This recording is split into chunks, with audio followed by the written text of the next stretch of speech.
Welcome to SEN Insights, powered by Rubrik. I'm Paul Clinton, CEO of SEN and your host today. In each episode, we connect with sector leaders and practitioners to discuss the challenges, opportunities, and ideas shaping student experience. Let's get into today's conversation. Today, we're going to be diving into a story of transformation, mergers, and the occasionally chaotic business of building something brand new. Our guest today is a man who has seen the student union world from just about every angle. He's the former Mayor of Wyndham, holding the title of the youngest ever in that neck of the woods, and has spent years navigating the complex waters of tertiary education. He was the general manager of the Swinburne Student Union during its final chapter, and is now the inaugural CEO of the newly minted Swinburne Student Association. Please welcome to the pod the man who survived the merger and lived to tell the tale, Josh Gilligan. Right, welcome everyone back to SEN Insights with me, Paul Clayton, powered by Rubrik. I'm here today with Josh Gilligan, who's the CEO at Swinburne. Josh, please introduce yourself, and then we'll launch off into our pod questions. Great. Thanks for having me, Paul, and to all the listeners and viewers. Great opportunity to give you an insight into the new student entity that we've created at Swinburne University, which effectively is an amalgamation of the student union and one of the other entities that were owned and operated by the university, which I'm sure we'll delve into in your questions today. But I'm the CEO. So over to you, Paul. Fantastic. Okay, so let's get straight into that then. Firstly, a bit of background and the sector. Your journey to CEO, you've had a fascinating career path, being the youngest ever Mayor of Wyndham to leading student organisations. What was the light bulb moment for you that made you realise you wanted to dedicate your career to the tertiary student experience? Well, believe it or not, Paul, there's a bit of synergy in terms of local government and student sort of politics, if you will, and student associations. I back in my uni days, which was a bit over a decade ago, for some it'll be a little bit longer than that, but for me, I was a student leader elected at Deakin under the Deakin University Student Association. So I got a bit of an interest and toe dip into the pool about what student associations are all about. I really got elected in 2016. As you've mentioned, it was the youngest ever mayor in 2020 during COVID, which was an extraordinary experience. So to, I guess, experience local government at a young age in my 20s and then take the opportunity of trying to find a place in terms of the higher ed sector drew me to Swinburne. So I was the returning officer for the elections actually at Swinburne, and then were you? Okay. the incumbent group then asked me to whether or not I would be interested to be the GM of the student union. And I said to them, I'll only be the GM of Swinburne Student Union if you agree as a board to work with me in amalgamating student life and student union. So 5 years later, we are well and truly on the pathway, and we've done really well with the amalgamation. Fantastic. That's superb. So what would you say from your time at the union kind of gave you experiences that helped shape what the new one should look like? Yeah, so to give a bit of context, we had the Swinburne Student Union and Swinburne Student Life. If you take the SAF funding, the union got about 10% of the overall SAF pool, with almost all of the 90% going towards the university-controlled entity. So really significant disparity on campus. Both are tasked with doing the same thing. And ultimately, that became an opportunity to talk about why do you have the duplication in this space and how do we resolve that? A couple of years ago, it was a Harvard University course, actually. It was about adaptive leadership. And so I used a lot of those techniques to put the case to the university with the Student Council of the Year in saying, why is it that we have this split student services model here at Swinburne? And the student leaders then ran a really good campaign around comparing to other student unions and associations across the nation, and said that, other than the University of Canberra, and I think from memory there was one more, Swinburne was the only other example of where you had a split services model within sort of like for like sort of sized universities across the nation, if you will. And so that became the flashpoint in, talking about it within the student community and building the case in the university. And of course, I'm sure every viewer would agree that the idea of a university ceding power to a student association is nigh on impossible. It's very hard. We all have the respective debates across our campuses about, how do we get more under our remit? How do we make sure our funding's sustainable? And then, of course, whether it's in retail, whether it's in specific services we want, there's quite a wide variety. And so much of that depends upon the university management at the time signing up to it. So it was what I would class to be a Herculean effort. The idea that you would convince the university executive to say, actually, let's give more power to students, not less. And that is why we do have a unique model at the SSA, and I'm sure we'll go into that in a little more detail. But this is a really unique model in comparison to Victoria. Other than the University of Sydney Union, we're the only other one that I know that has sort of a hybrid board model the way that we have here. I think UNSW ARC has a similar model, but slightly different in terms of university input. But we were able to meet the university in the middle and create a unique model now. And so to give viewers some context, we're at about 5 million OPEX revenue per year, so quite sizable now relative to the sector. And a really good opportunity with that to really do some great stuff on the student experience level. So would you say that the main pain point in the old situation was the funding, or were there other problems that were coming out of that split model? Yeah, trust, definitely a problem, and just scale. You had, on the one hand, you had the university control and deliver the student experience with no students leading it. And it was important for us to showcase and highlight that pain point. If I did a poll today of the university executive and asked them, do you think this was the right decision in empowering and amplifying the student voice? An overwhelming majority would say yes. So, but we had to paint the picture and explain that pain point really well and get through the doors of the university management at the time and kind of say to them, this is a problem you've created. Inversely, they started off by saying, well, it's not really. It was because a couple of decades ago, the students that ran the union back then nearly bankrupted it, and then ultimately they took it over. And what we said was, well, we're at a university, let's be mature about how do we deal with those problems? What are the kind of interventions that we can hand over and agree to within the Constitution that then lends itself to the opportunity to give students more control and power? And so one of the things that really shifted the dial in that sense, Paul, was an agreement to put what we call a godlike power in our Constitution, which effectively gives the Vice-Chancellor the power to sack the board.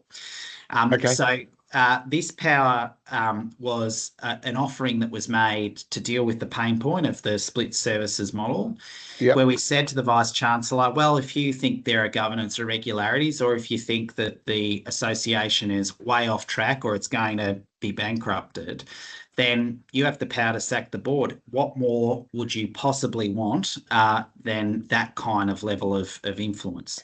Now, that really was a game changer, I think, for us for two reasons. The first is, on a theory level, theoretically, that is an extraordinary godlike power, no doubt about it, right? And it's controversial because, of course, a student-led and operated association, the idea that a Vice-Chancellor could do that is a vexing and divisive idea. But let's think about it in reality. I mean, a Vice-Chancellor exercising that power is an extraordinary decision. You'd have to have a statement of reasons and to be able to really explain why you would do that.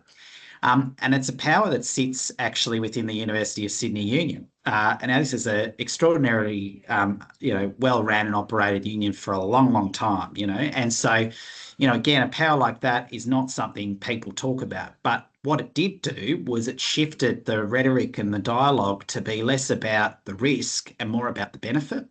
And for us, that was why, in my opinion, we had a major successful campaign in doing that. And, it's history repeating itself in places like La Trobe, for example. We all talk about it. We kind of say we were there 20 years ago, seeing what's happening down there.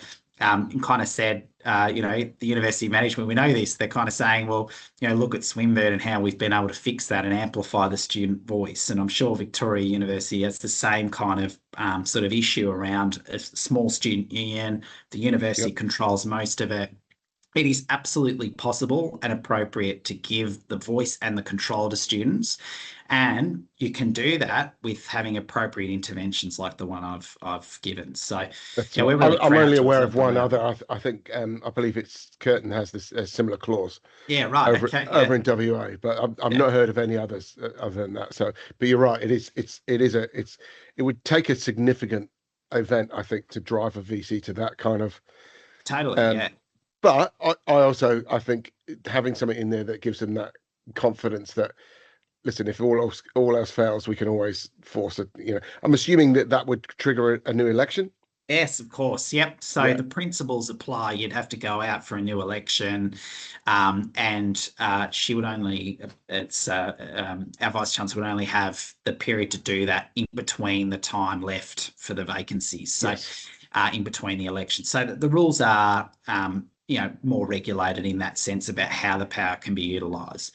The premise remains the same, though. It's really about asking the question, should students drive the decisions that we make in all of these types of entities? And the answer is yes, everyone agrees with that. Where it differs is where it goes wrong, and what are the kind of interventions that can apply where people are satisfied they can, leave and be happy with protect the actual student body. Yeah.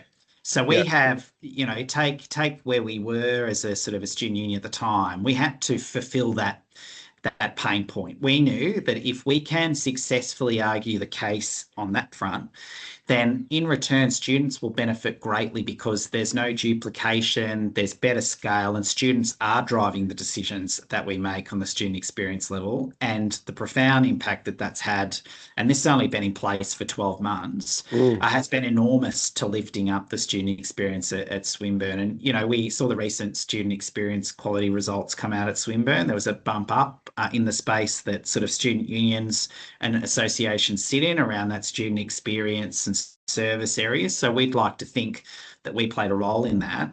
But, from my perspective, being able to say, we'll put that protection in place if you hand the keys over effectively and allow us to do the great work that students can do in this space and empower them, don't isolate them. It's been an amazing experiment at Swinburne that's been extraordinarily rewarding for everyone. Great. Was there, and you say earlier that it was very much a decision that you were on board with, and you got your student board on board with. Was there support at the high level of the university, and what were their drivers? Yeah. No, there wasn't a lot at the start. This was just like any call to action or advocacy campaign, they take years. We had to build trust and confidence and explain how we would get there. And there were times, Paul, where I thought we weren't going to make it. It was the university wanted to, I think they went through 3 consultants, all on their end. We participated in good faith. It didn't look like it was going to end up where we were and where we are today. And it took 3 odd years to get ultimately to where we're at now because of the complexity. Even if you think at an operational level, the idea of having an entity that was 100% controlled and operated by the university and having the staff in that entity have to effectively shift a workplace culture into an entity that's led by students, as one example, is a complication, and all of the enterprise agreements and the sort of all of the complexity of a merger of this nature. So the university, of course, had a hesitancy around those risk factors, and we appreciated that as well. The other thing was, just you had students that effectively took mandates in an election as well. It became quite a great opportunity to say, well, let's have a referendum on the campus. Let's ultimately look at the people that this services the most. So, instituting that democracy as part of this process was another key driver to its success in the end. We ended up having an actual referendum. So the university said in April in 2024, well, let's put it to students. Let's have an actual vote of all students. So 4,000 students did end up voting. It was quite a significant number when you think about it. It's really hard to drive students to participate. Oh, it really is. That's a challenge on every campus. Yeah, so it got up to about 9%, I think, of the overall student population had voted in that process, which is quite high. If you take the average in a university council election, I think it's 2% across universities. So really significant turnout. 90% students said yes, just get on with it. And Yeah, that really reinforced and gave us the sort of certainty and the mandate to yeah, deliver that. So yeah, look, there's no doubt adaptive leadership of this nature takes years to build and minds to convince. But, it took several student sort of turnover elected years to also deliver this as well. And yeah. that was really important. I've never seen we've all seen the trials and tribulations of student politics. You see the changes and the groups, That's right. the blocks that will come in and the blocks that will come out. But when you have a project of this significance that united everyone in and gave student leaders a real purpose to create an intergenerational opportunity, and a lot of them are quite proud of what they've been able to achieve through that journey. And it's a really interesting piece of history for Swinburne. But for the broader sector, it really does, where you've got that dominance of university controlled entities and you've got sort of student led associations. It's a really important model for those universities, which are, there's a few members at SEN that have this exact situation. So yeah, We've got a I'm model sure there are. and a pathway that, yeah. I think the changes in the SAF legislation is helping to force people to rethink that the kind of collaboration between those shared shared goals and departments where there might be some overlap. But I'm sure there's definitely some legacy organizations that are struggling to come to terms with those changes. Definitely. Yeah, and I mean it's been interesting. I'll give you a little bit of an insight. We heard with the accord changes that you referred to, there was some universities that were saying, "Oh, how do we do this in time? This is such a difficult change." And our university management were out saying, "Well, look at us, look what we achieved." So you can kind of see in the end, university management have not only sort of owned it and ran with it, they're benefiting from this adaptive leadership that was led by students. And we're really proud of that at Swinburne. That's great. Okay, 1 year on, reality check. Yeah. So my first question, in the first 100 days, everyone's got a plan until, I think what they say is until first contact, isn't it? But when your doors open, looking back in those first few months of SSA, what did you find was the most unexpected challenge that landed on your desk? Yeah, so such a brand new organisation. I think it would be fair to say that the merger in the end was quite difficult. You had staff exiting. They didn't want to be part of the new entity. You had on the literal eve of orientation, there was, 70% of jobs were not filled.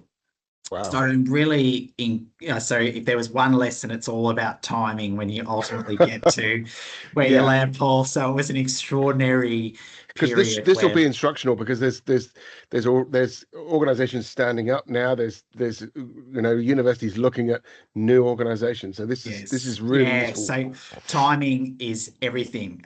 So we probably timed it the worst in terms of what you would otherwise want. So on your risk management matrix, we're at catastrophic level where I've just said, 70% vacancies. SEN was great, helping us promote all our job vacancies that we had. And, it was pretty much trying to grab talent as quickly as possible.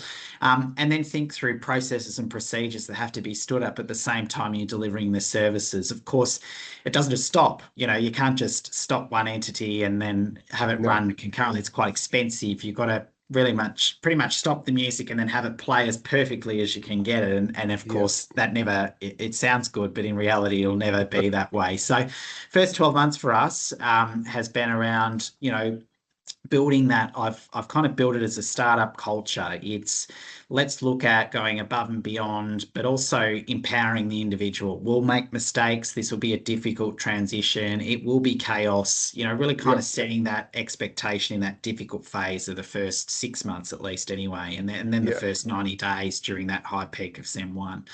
the university, to their credit, were extraordinarily helpful. They, really set the pathway of saying we have no expectations. We understand the timing of this, but we're prepared to work with you, and really helped us along the way get sort of on our feet and ultimately, move forward.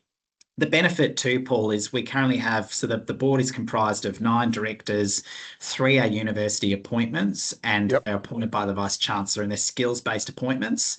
And then you've got 6, so a majority, of course, is students. It is student, clearly, on the board. But the benefit of that too is that because you've got that dual model, you also have the university that has to come with you, and that tension that we all have in student associations and unions about, what does management want versus what do we want? How do we temper that and kind of get what we need? They're forced to the table on every occasion, so they have to work together. We have to negotiate. We have to work through the problems collaboratively, both in co-design and co-delivery. And I've got to say, again, some people would probably balk at that as an idea, but for me, it has been of great benefit because, of course, those complexities that some other student associations and unions have around, you might want to push something through, students are really clear with their views, but then the university puts up a wall, says we're not interested. The university has to walk the path because they've got 3 directors on the board. So that's been great. So can I just ask, those 3 directors, they're all university staff as opposed to some internal, some external? They are all university staff. Right, so that in and of itself introduces that idea of, the individual views, of course, as directors, but of course the overall position they have as university employees as well. So it is a little complex, but it was designed this way to test how do you keep that healthy friction, if you will, between university and what students want. And I can't sing any more highly of this model in that sense. And I can see why. I fully appreciate where you're coming from. And I'm going back many years now, back in the dawn of time, when at my time at UQ Sport, we had an all external board. And then we added a member of the university staff. And not only did it provide better insight to the board as to the university's perspective, it also created an advocate for what we were doing at the university. Yeah. And so I anybody that asks me, I'm an advocate for that. Certainly. Yeah. And it still entrenches the very ethos of what we're here for. Students decide. They drive the decisions we make. And, for us, it's the added benefit of making sure that the university, the power imbalance is actually more equal. So I certainly give that viewpoint from the 12 months of operations that we've had. So, there's a bit of a sort of an answer, if you will, to your question, Paul. But I look at it sort of like the NDIA, but obviously scaled down. It's naturally you have to build these things up, processes, procedures. It was starting again in many respects. We had some collateral, but ultimately we are on our own, and so that's we have to deal with that, if you will. But the university has been terrific along the way, making that help. That's great. What about a high five moment? Was there anything that during that kind of first 9-12 months where you thought, this is why we did this, that we wouldn't have achieved 12 months ago? Yeah, so it was a 1-minute highlight reel we did for a clubs and sports ball we did at the end of the year, and it had our stats that kind of was right across the functions of the SSA. And those numbers were better than the SSU, which was the union, and Student Life combined were delivering. So you really saw those outcomes, whether it was the sign-ups of club memberships, just the data-driven areas that we could produce. It was really, I guess at that point, in my mind, that sense of satisfaction that, those drivers around, you can create a more efficient, get bigger reach. We're reaching nearly 10,000 students last year, which, in the context of our organisation and at Swinburne, we're talking about 45 to 50,000 students. That's a huge saturation of student engagement. And that's only eminently possible because of the embedded partnership and relationship within the university. So it's gone better than expected. And that's good to hear. I put a lot of that down to that integration. Yeah, where you yeah, can absolutely have, and I really stress this, it's really important, of course, to elected student leaders. As someone who was one, I understand the idea and the mandate of students do and should have the say over decisions. They should be able to determine what the issues are of the day. yeah, And at Swinburne, they can do that with this model. But it's done in a way that really empowers the professional management arm as well behind the scenes in terms of the university and our staff working with them to deliver it at scale and to their yeah, satisfaction. And, I'm talking to many GMs and CEOs across the country who will understand that trying to get the university to move on some of the sort of strategic vision and issues and how to get some growth in some of their functions is so hard. But because of the model we have at Swinburne, it's much easier and easier than I thought it would be. yeah, yeah. That's great to hear. Great to hear. Okay, so time machine moment. If you could go back, jump back in time, Yeah. or maybe shortcut something that you wish you knew then that you know now, what would it be around that merger process? Definitely the timing. Got to say the Yeah, timing. just about the timing. It was to give a little bit more context, you had people exit because they didn't want to transfer over under an enterprise agreement. All of a Mm, sudden, you've got a mass exodus of staff under the student controlled entity, or they've moved to other parts of the uni. Timing. Don't ever have it on the cusp of an orientation in a semester one or a semester two yeah, period. If I could go back in time, I think that would have made a hell of a difference to that sort of period of the first 4 to 5 months where staff were it was burnout level that was really hard to manage. It was probably one of the most challenging things. And as you mentioned at the start of this podcast, I've had a pretty extraordinary yeah. set of sort of career path around, managing as a mayor an $800 million council per annum. That was easy in comparison to that 4 month window of trying to Yeah, I turn an bet. entity brand new around and the weight on your shoulders of the expectation that you've built with students. You've sold this as a really important next generation idea. This will really import.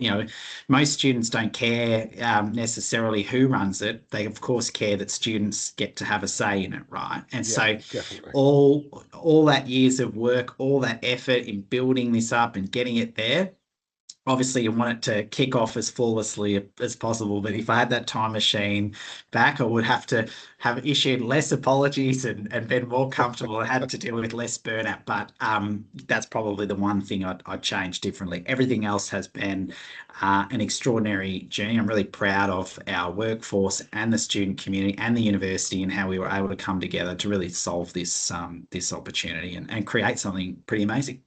Brilliant, brilliant. Okay, but back to the delicate balancing act, if you Yeah. like. I know, from going through some constitutional change at QT Guild, some of the questions that would have arisen in the room when you were talking about changing a constitution from what would have, I'm sure, been at the student union, the old Commonwealth model, Yeah. to something where there's a hybrid, whether it be externals or university staff, and that worry of, are we going to lose our ability to advocate and to be active, and activism, if you like? Has there been any kind of brave voice holding the university accountable in this first 12 months? Have you had the chance for the officers to really kind of still stretch their wings like they would have done when they were Yeah. independent without university involvement? Totally. Nothing's Brilliant. changed on the student advocacy front. If anything, it's quickly addressed in a way where it doesn't build up over time. Yeah, we've had some great advocacy wins around sort of processes that needed to be improved from a student rights perspective to how do we partner on, getting involved in the student experience. We're actually in my opinion, more involved than I've ever seen around, when consultants have been brought in or when they're looking at major sort of vision of the Ad Astra, which is the Swinburne example of their strategic plan. Yep, Our yep. inputs are clearly registered. We're a cohort that's represented. We have representation in decision making. That's only possible because of the trust and the partnership that comes with that. And that is only formed because of the dual director model that I've referred to. Yes. And Yeah. I know that because They I've got understand you now. Correct, yeah. And even if they didn't, they have no choice. And I think that's Yeah. the benefit of the model. Yeah. And I know from colleagues across other student unions, they don't have that luxury. And you can see the disbenefit of that in terms of the things that they want to achieve. So I can assure you that there's been no hesitancy in terms of being able to advocate. I'll give you a perfect example, small but really important. We all love parking, of course, really important to every campus. Oh God, isn't it? The uni wanted to increase parking by 40%. We sent out an email, spoke to our board members in 24 hours. There was a backflip. I just don't think that would be possible if it weren't for the relationship that we have and the power that we've ultimately got with the university as a result of who we are and how embedded we are. Yeah. And that comes with the trust and that friction that I talk to. Yeah. Put that against some other universities, the power imbalance can be significant between management, union, and association. They might not even know who they are, and you know that is caused based on the system that we operate in large part.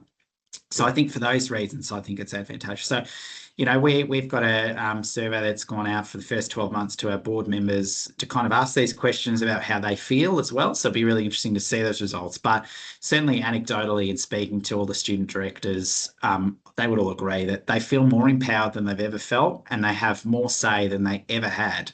And that is because they've seen the model that was with that split services model and know that with scale comes opportunity. And so from our perspective, that's a really big tick and so fundamental to the way we operate. The strategic plan that we've released as part of sort of our public external facing component towards 2030 really does embed that, you know, around I keep using the line, students drive the decisions we make. It's really important in our culture, in our organisation. It's also signed off at a university level. They really see the value of that as well. Yeah. So there's some nuances there about, of course, the benefit and the risks with that.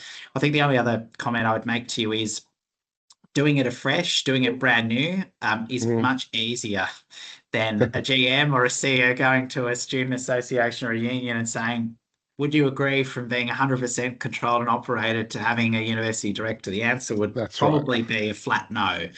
And, you know, that I understand my colleagues in this space would have some difficulty with that.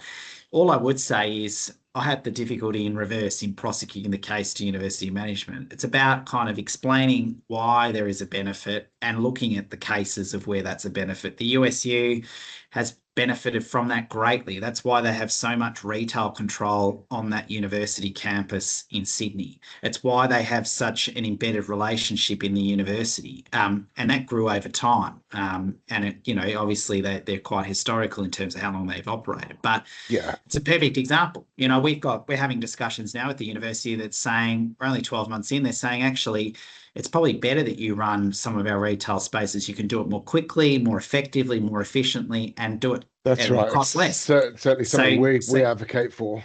Yeah, so we're all of a sudden now seeing the benefits again in a scaling up opportunity where, you know, it all comes down to the practical fundamentals of relationships and trust. And our system means that even when there is a breakdown in relationship, and there will be, you know, let's be clear, 100%. There will always be in that friction moment. The system pushes you into a situation where you've got to get in a room and solve it, and someone's got to compromise. And if not, then it's going to stay there until a decision's ultimately made. Now, when you've got that kind of cohesive requirement to cooperate, not because of the person who's in the job, but because the system requires it, then you have a much better outcome. And again, that's why I have such high praise of the hybrid model that exists in USU and was largely modelled off the USU model at Swinburne, with our own kind of nuances, of course, with our community. But I can see the great benefits of that model. I can feel a SENCon presentation coming on from some of our newer hybrid organisations. I think it's a good idea because it's relevant to continue the discussion, because you're right. People, certainly elected officers, fear that kind of change. It was a tough ask for us to get. We didn't get to the point where we got somebody on the university on at QT, but we did move from the old Commonwealth model to a hybrid board and SRC separation, so that there was governance was very much separate from the day-to-day representational stuff. So you've touched on it earlier, but I just wanted to dig in a little bit around the staffing and culture. Merging a student union independent organization with university department brings different workplace cultures together. Have you managed the human side of the merger, Josh, and to ensure that the team that in the new organization is moving in the same way? So no doubt this was the most complex part of the implementation. So there was a project transition team that was created. And so effectively you had two leaders.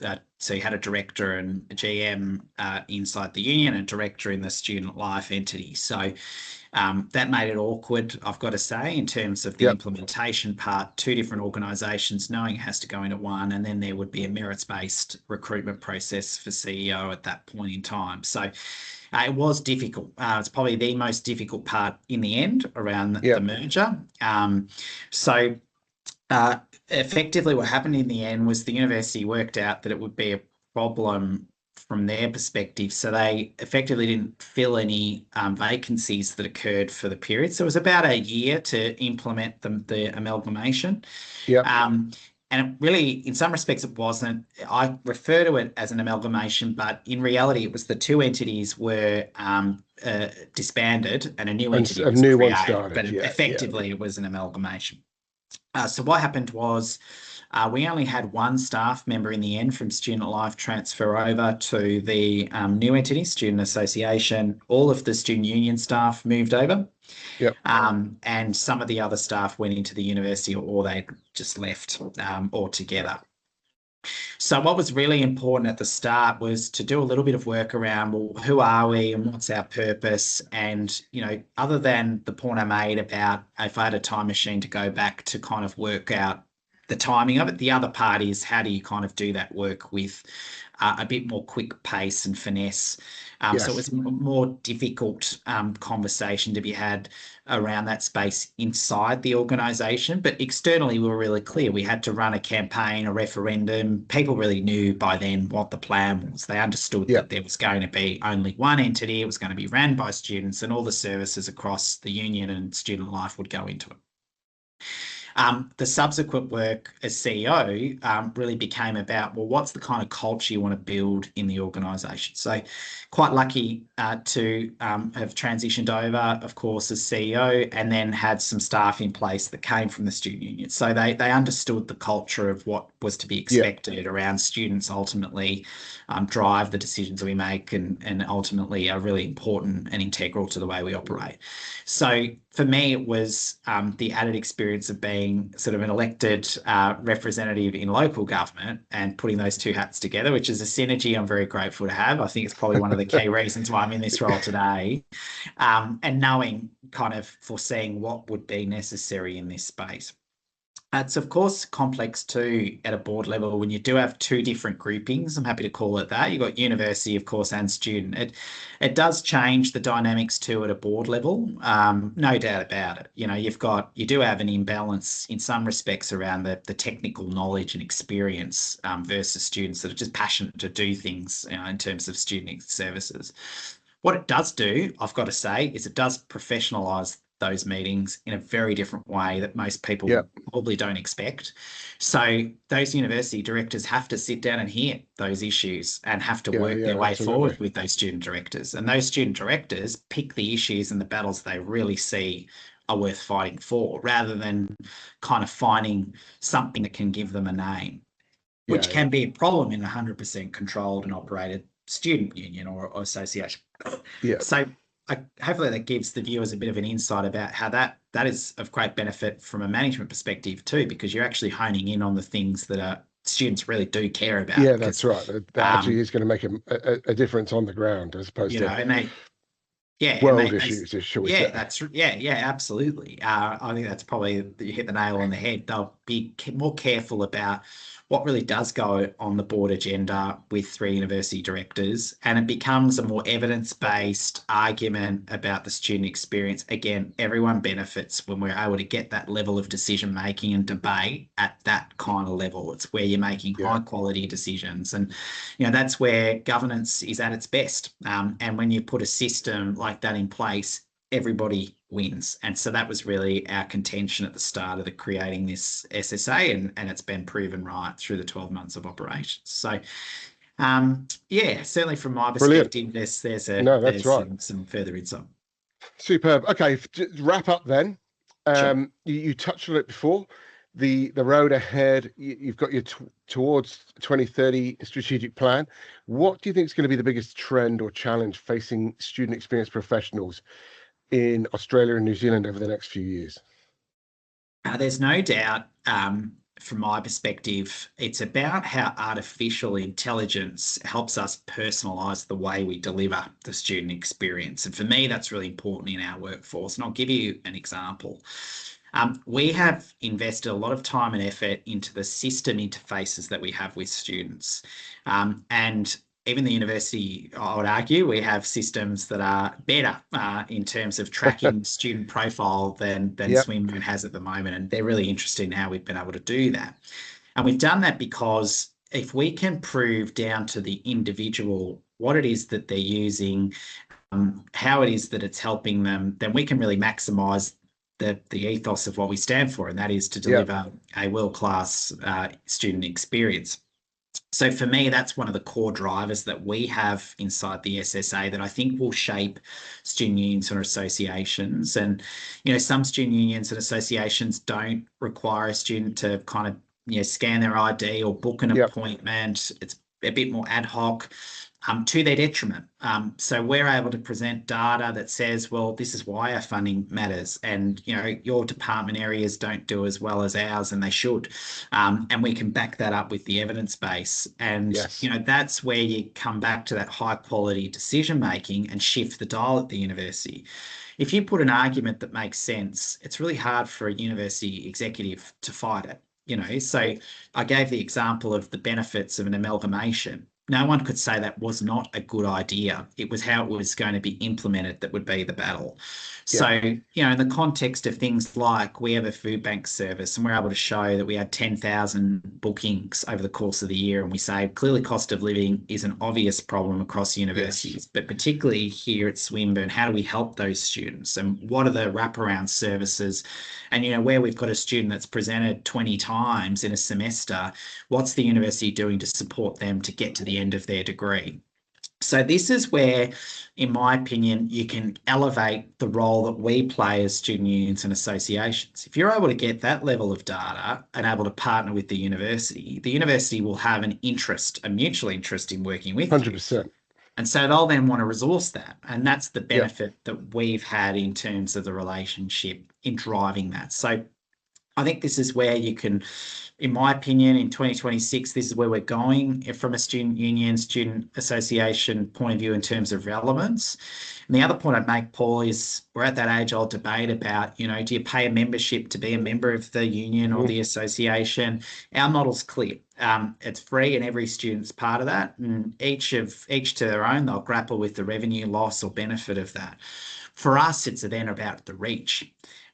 So, another great benefit of having that sort of holistic opportunity to reach all students is that we then demonstrate the value of what we deliver. Inversely, if you lock it down to having to be a member, you only truly represent an apportionment of that cohort, and then you limit the association or the union to being representative of that cohort. And it's an easy win for the university to say, they're only representing their members. So that's right. From my perspective, they're probably some of the learnings that we've had throughout this process. And from my perspective, where the sector will go, the unions that do that are the unions that will benefit greatly. And to be fair, you can kind of see that even at the awards night, last year. You can see the unions and associations that have really taken that and drove that at a management and board level, and it's paying dividends in showing how they've delivered that student experience in a quantified way. That's right. So we're really we're as you know we're at a baby stage. Really, we're moving to infancy stage as an association. We're looking forward to seeing how we go in the coming years around this space. No, you're right. It's great, and I think everyone's aware that the more data you got, the more you can justify and prove what you're doing. But it's the intelligence that goes with it. It's the why and how and who to try and create that whole picture of the success of the organisation. So brilliant. Well, listen, it's been great to catch up, Josh. Anyway, we certainly don't see much of each other, but also hugely insightful for you to be able to share the new association and your hybrid model with our listeners, and hopefully create some thought about how change might be an opportunity elsewhere as well, because I think it's an exciting time. Right, so thanks for brilliant. Thank you for everything today. I'm sure we'll see you soon down in Victoria for regionals, but thanks very much for being our guest today. Thanks for having me.